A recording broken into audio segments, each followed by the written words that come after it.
Бенету Океанис 38. Лодка достаточно новая и современная, в длину всего 10,7 метра, но имеет огромное количество опций и разновидностей корпуса.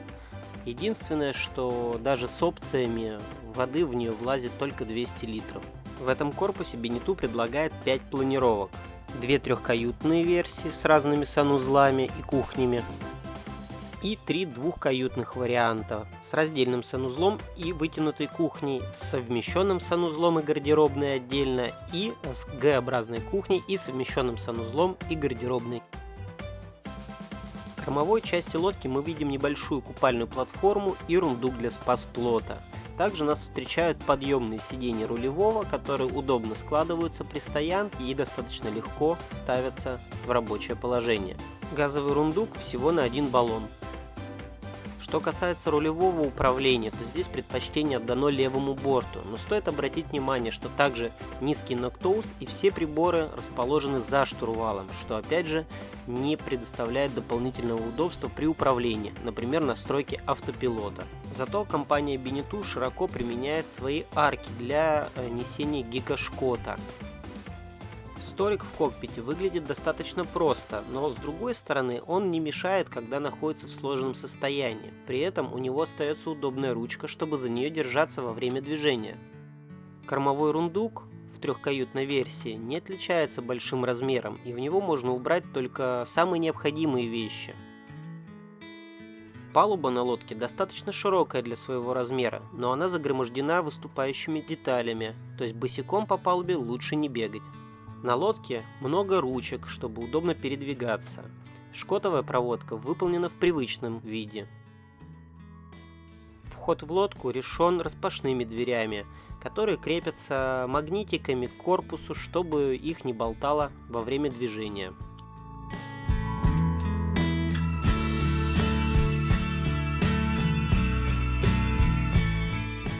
Ну что же, давайте спустимся вниз и начнем знакомство с кают-компанией.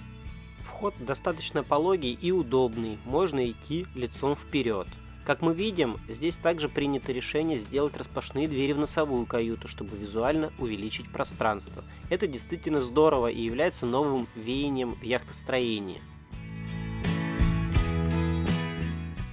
Эта лодка практически 11 метров в длину и 3,99 в ширину, поэтому она может похвастаться достаточно просторными рундуками. Хорошо, что в нем не расположилось никакое оборудование, и их можно использовать в полном объеме.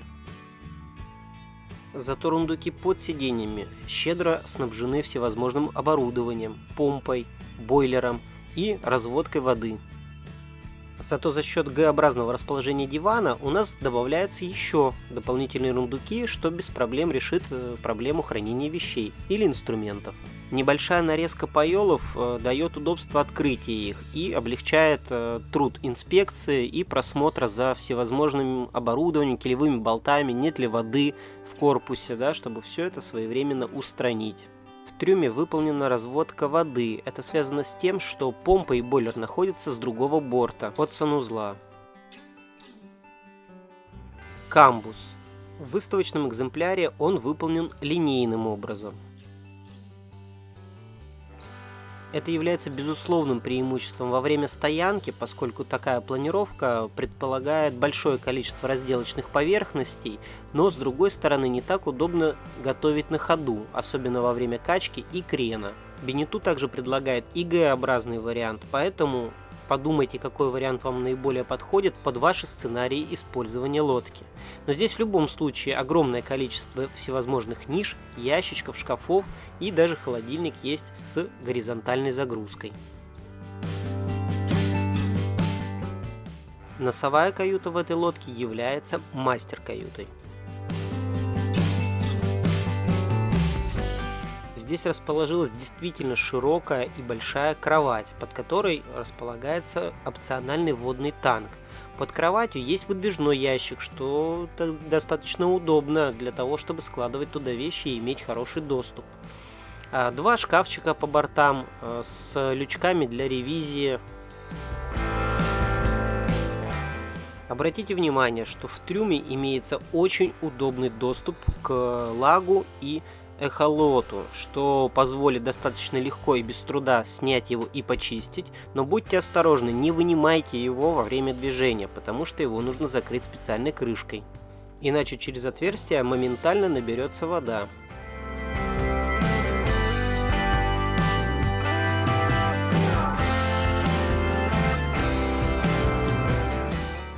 Кормовые каюты в трехкаютной версии одинаковые, поэтому давайте посмотрим ту, что с правого борта. Здесь мы наблюдаем просторную кровать и достаточно высокий и ровный потолок. Это достигается за счет того, что в лодке достаточно маленький рундук в кокпите. Шкафчик в этой каюте выполнен только с полочками. Под поелами места не так много, но тем не менее позволяет хранить те или иные вещи, которые не требуют быстрого доступа. Бенету уделяет много внимания ремонтопригодности своих лодок, поэтому ревизионный лючок в двигатель выполнен широко и позволяет удобно пользоваться и подходить с разных сторон к двигателю для ревизии, ремонта и профилактики. В этой лодке есть очень интересное решение. Шкаф для верхней одежды выполнен в общей кают-компании, что достаточно удобно. Особенно, когда дождливая погода, мы можем не заходить в каюту, а все вещи размещать прямо в кают-компании в шкафу.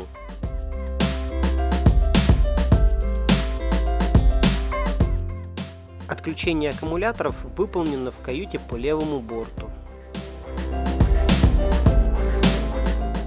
В этой планировке нам представлен совмещенный санузел.